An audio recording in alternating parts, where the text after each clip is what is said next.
50.000 millones de dólares es el monto de la inversión privada para este 2025, según señaló hoy José Arista, el titular del MEF, el ministro de Economía y Finanzas, tras la sesión de los miércoles del Consejo de Ministros. Vamos a analizar esta cifra. Esto es Economía para Todos. Soy Jorge Rodríguez, te acompaño en esta edición del programa. Y está con nosotros aquí en los estudios de RPP Alfonso Bustamante, presidente de la Confederación Nacional de Instituciones Empresariales Privadas, CONFIEP. Señor Bustamante, bienvenido a RPP. Muchas gracias. Esta cifra que ha sido hoy precisamente difundida por el ministro de Economía y Finanzas, ¿ya la conocían ustedes? ¿Cómo la observan desde el sector empresarial? Primero decir que es una buena noticia que desde el Ejecutivo se mencione una importante cifra de inversión privada necesaria para poder cubrir las metas de nuestro crecimiento. El 80% de toda la inversión en el Perú es privado y solamente el 20% es del Estado. Entonces necesitamos que la inversión privada crezca para generar desarrollo y que ese percole hacia las personas para la mejor calidad de vida de las personas. El número es bueno, el número coincide con el número con el monto de inversiones en minería que están trabadas desde hace mucho tiempo, ¿no? Trabadas por la sobreregulación. Entonces, un anuncio así me hace ver que hay un plan, o debe haber un plan detrás de esas declaraciones para destrabar estas inversiones en minería, pero también en el agro, por ejemplo, que son dos de los grandes motores. La pesca debería ir bien, felizmente, la biomasa está saludable, es un año normal, ¿no? Entonces debería ayudar. Es importante mencionar tres sectores de exportación porque la economía peruana es una economía pequeña que necesita esos capitales extranjeros y ese flujo extranjero de divisas para generar bienestar. Ahora también, para generar bienestar no solamente necesitamos crecimiento, sino necesitamos que ese crecimiento se transforme en bienestar para las personas. ¿Cómo así? En empleo. En empleo, oportunidades de empleo, pero también, y remuneraciones, ¿no? Pero también necesitamos que las personas tengan acceso a mejor calidad de educación. Correcto. Necesitamos que tengan acceso a una vivienda digna. Esos ingresos, esas mayores divisas deben, por ejemplo, ayudar a fomentar el desarrollo de viviendas sociales, haciendo incrementar el bono del buen pagador para los programas de techo propio y mi vivienda, que es un subsidio dirigido, financiado y presupuestado que va dirigido a las personas vulnerables, no al desarrollador, no a la empresa, a las personas vulnerables. Entonces, ese tipo de cosas generan una espiral de crecimiento y de bienestar y de consumo que nos ayuda. Tenemos que partir con que la gran empresa genere inversión, desarrollo, divisas y que esto después ayuda a que ese dinero se quede acá. Yo le quiero hacer un ejemplo que no se hace normalmente. Sí, por favor. Sí. En el sector agrícola de exportación es un sector que ha sido bastante golpeado, no solamente por una sobreregulación, hay una regulación laboral que incorpora un bono especial solo para el trabajador agrícola, que coincido con lo que dijo el ministro de Agricultura, estos son derechos sagrados que no se pueden retroceder, esto está ahí, pero hay que estar conscientes que se le ha cargado a las empresas agrícolas un sobrecosto importante que ayudará a beneficiar a los trabajadores, pero no tiene una correlación de productividad. Nos toca trabajar en la productividad, pero ya tenemos ese sobrecosto y además se quitó la ley agraria hace 2 años, ¿no? Y con lo cual pues tenemos unas cargas que no tienen, que quitan competitividad. Es fundamental regresar a eso. El sector agrícola, digamos que este año cerrará con 12.000 millones de dólares de exportación. Con suerte, el resultado antes de impuestos, o sea, la utilidad del sector antes de impuestos debe ser del 8%. Okay. O sea, eso quiere decir que toda la industria ha tenido 1.000 millones de dólares o 3.700 millones de soles de utilidad todos. Si hemos escuchado declaraciones del Ejecutivo que regresar al 15% de impuesto a la renta en vez del 30% a la renta le costaría miles de millones de soles al Perú. Mentira.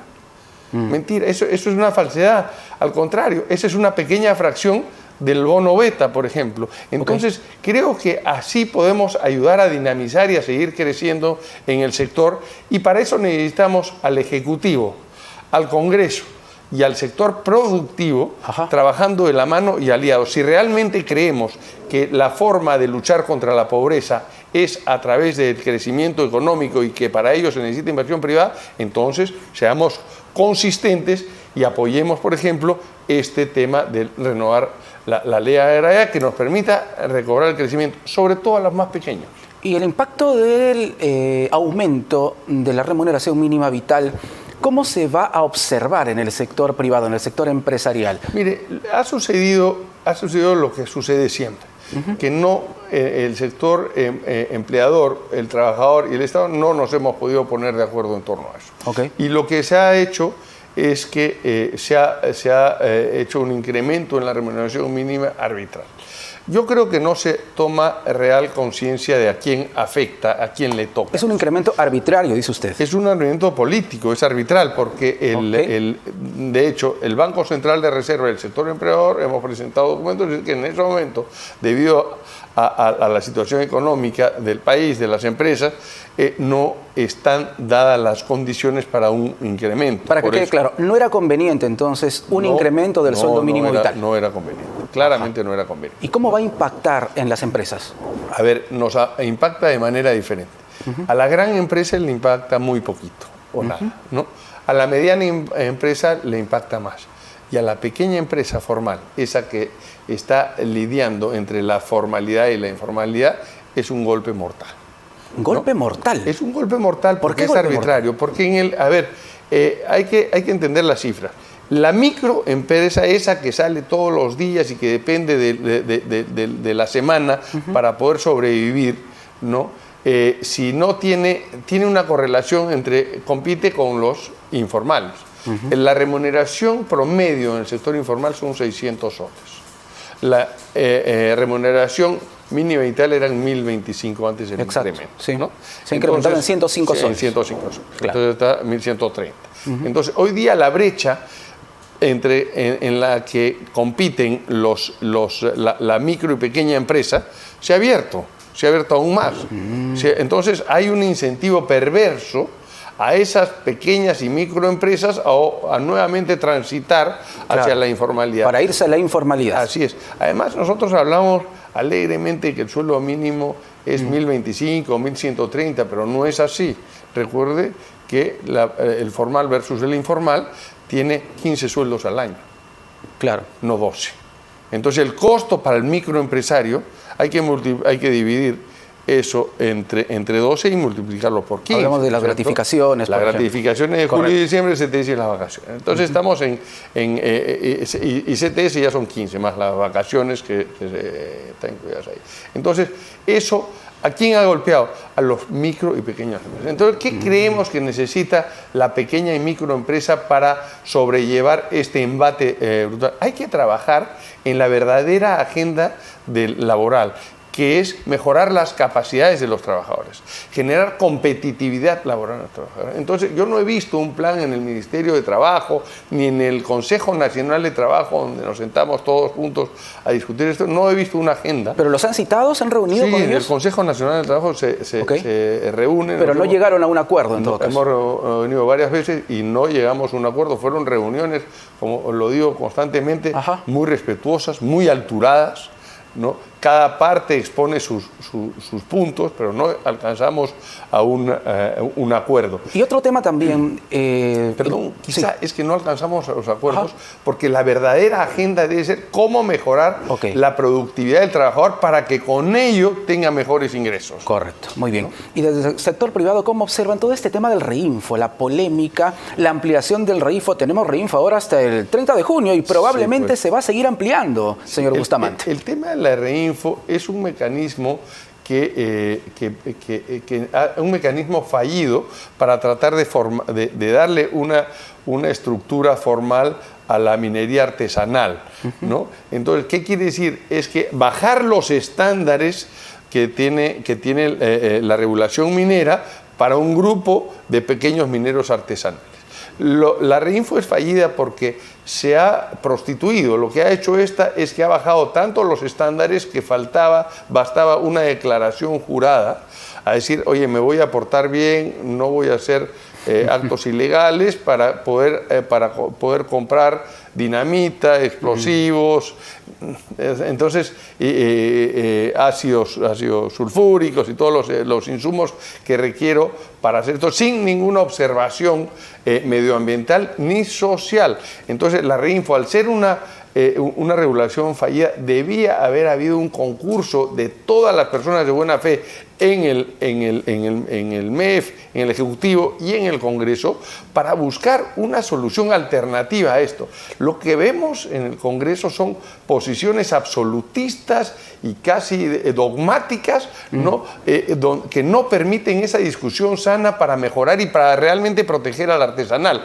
Da la impresión que lo que están protegiendo es al ilegal. Y mucha gente dice que la minería ilegal, señor Bustamante, tiene hasta su bancada y multipartidaria en el Congreso de la República. Bueno, sí, pues eso parece ser, ¿no? Da la impresión en vista de los resultados que vemos cuando se tratan temas sobre las economías ilegales, no solamente la minería, sobre las economías ilegales, o financiamiento de partidos, estas cosas. ¿Por qué no se ha podido poner un coto al uso de los fondos de los partidos políticos, por ejemplo, que tengan que ser auditados? Porque este proyecto del financiamiento de partidos, donde dice que el sector privado va a poder aportar a través del Banco de la Nación y bancarizar, no sé, el sector privado que puede hacer los aportes que son bancarizados, no ha cambiado absolutamente nada, solamente se ha puesto un coto. ¿Qué hemos hecho para evitar que las economías ilegales aporten a las bancas, ese es un buen punto. Nada. Ese es un buen punto. No, entonces, ¿se ha hecho poco o nada, mejor dicho? O sea, nada. Realmente lo que está saliendo es un mamarracho. Entonces, realmente deberíamos estar preocupados en cómo evitar que las economías ilegales estén financiando partidos políticos que después entren al Congreso y tomen decisiones como las que estamos viendo ahora. Entonces, realmente, repito, la gente de buena fe, deberíamos ponernos de acuerdo más fácilmente en temas estructurales del país. Correcto. Cómo mejorar la vida de los peruanos. Y para eso, el tema más picante, el peor asunto que tiene el Perú en este momento es la seguridad ciudadana y la lucha contra el crimen organizado, que estamos perdiendo esa batalla. ¿Y cuánto está perjudicando la situación? Porque no hablamos solo de sensación, la situación de inseguridad a la inversión privada. Es muy mala, evidentemente, porque a ver, cuando una empresa local o extranjera hace una debida diligencia sobre lo que está sucediendo y ve que hay lugares que no pueden entrar, como la zona de Patás, que está prácticamente tomada por los ilegales, y cuando hay un esfuerzo policial muy valeroso y meritorio por poner control, entonces hay unas respuestas, ¿no? Como el bombardeo de las torres, sí, ¿no? Claro. Y tienen mucha fuerza. Ahí se ve, hemos visto videos. Y estamos hablando de una zona que ha sido declarada en situación de emergencia. Durante la emergencia empeorado. Y no se puede controlar todavía esa situación. Ves a la gente caminando y con las AKMs colgando, las ametralladoras, ahí es tierra de nadie. Es una zona tomada por organizaciones criminales, esa es la verdad. Exactamente. Bueno, y volvamos entonces al Braem, para no alejarnos de esto. El Braem, que es una de las zonas más ricas del Perú. El Braem, otro dato les quiero dar, el Braem, ¿no?, que es estos valles del Mantaro, ¿no? y la Purímac, ¿no? Esos tienen terrenos agrícolas muy ricos, ¿no?, que son más grandes que todo el área que ocupa la agroexportación en el Perú. O sea, podrían estar generando esos valores y, sin embargo, también está, pues, a ver quién quiere entrar al Braem a hacer agricultura. Sí, hoy día. Es una situación bastante complicada. Desde el sector privado, ¿qué le piden al Ejecutivo este 2025? Es un año electoral, señor Bustamante. Es un año preelectoral que es muy complicado. Importante. Es un año preelectoral muy importante. Entonces, justamente, como es un año preelectoral, le estamos pidiendo al gobierno que asuma una posición mucho más fuerte, y son 5 cosas las que ¿Cuáles son? La primera es reforzar la seguridad ciudadana y combatir al crimen organizado. Para eso se necesita decisión política. Decisión política, tiene que entrar el ejército, tiene que entrar las Fuerzas Armadas, hay que dotar a las Fuerzas Armadas y policiales de los recursos suficientes con inteligencia, con monitoreo, para que puedan hacer combate a este flagelo que hoy día afecta a los peruanos. Esa decisión política no la vemos. No se trata de cambiar ministros. Hemos cambiado, no sé si 8, 9 o 10 ministros y pasa lo mismo. Se trata que la Presidenta de la República asuma un liderazgo en frente a la lucha contra el crimen organizado. La segunda, las sobreregulaciones. Queremos captar inversiones para generar valor, riqueza y bienestar a los peruanos. Bueno, entonces bajemos esas cargas regulatorias. Hoy día, en una columna de opinión mía que salió, hacía un recuento de 2 organizaciones estatales que funcionan bien y hay que resaltar. ¿Cuáles son? Proinversión. Okay. Y hoy día, el ministro del Ambiente es el que ha puesto la cifra de los 54.000 millones de dólares y ya destrabó 13.000 millones de dólares en temas ambientales. Cuando hablamos de regulaciones, hablamos de normativas que impiden, que obstaculizan. Que demoran. O sea, lo que ha pasado en el Perú en los últimos años es que hemos venido creando nuevos procedimientos administrativos para darle chamba a los nuevos entrantes que vienen a ocupar nuevos puestos en los ministerios. Claro, que le ponen trabas finalmente. Claro, entonces estamos creando una burocracia absurda que está creciendo y que demora todo, y eso impide el desarrollo de nuevas inversiones. Entonces hay que eliminarlas. Nosotros hemos venido desde CONFIEP, hemos venido haciendo propuestas concretas de dónde están los cuellos de botella. Correcto. Punto 3. Impulsar la nueva ley agraria para que devuelva la competitividad al sector. El sector agrario llegó a emplear 1 millón de personas y hoy día estamos en 666.000 personas. Entonces, directas. Indirectas tenemos otro tanto, pero tenemos una gran oportunidad acá de poder duplicar y triplicar esos empleos de calidad, con bono beta incluido, si es que se toma otra vez una medida promotora y que es eficiente. Vamos al punto 4. Reglas de juego claras y que se respeten. No podemos estar cambiando la reglamentación. Estabilidad. Estabilidad. Y finalmente la quinta es que los recursos del Estado sean administrados de manera eficiente. No es posible que la situación de Petroperú siga como está. A Petroperú se le han invertido 7.000 millones de dólares. Hubo una propuesta de un directorio de Petroperú de contratar un PMO, es decir, una oficina de administración que lleve a la empresa a su real dimensión, que lleve a su empresa a ser más eficiente, a refinanciar esta enorme deuda. Sin embargo, este gobierno lo que ha hecho ha repuesto al gato despensero, es decir, a los funcionarios de Petroperú, que fueron los causantes de la debacle que ha tenido Petroperú hoy día. Los que nos engañaron diciendo que iban a hacer una modernización de la refinería de Talara y terminaron haciendo una totalmente nueva refinería más grande que no vamos a usar. Entonces no confía en este nuevo directorio para nada. Por supuesto que no, y eso lo hemos dicho, y mucho menos ninguno de esos ejecutivos o directores ha tenido la experiencia suficiente como para manejar una reestructuración financiera tan grande. ¿Qué es lo que estos funcionarios pretenden?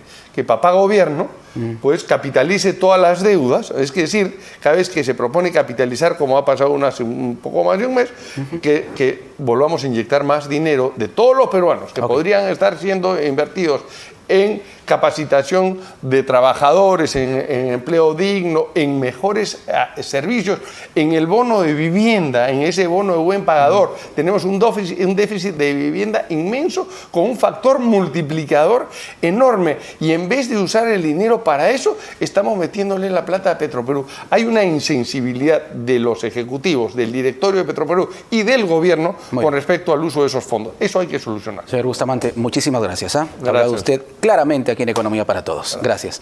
Alfonso Bustamante, presidente de la CONFIEP, en el programa. Volvemos con mucho más.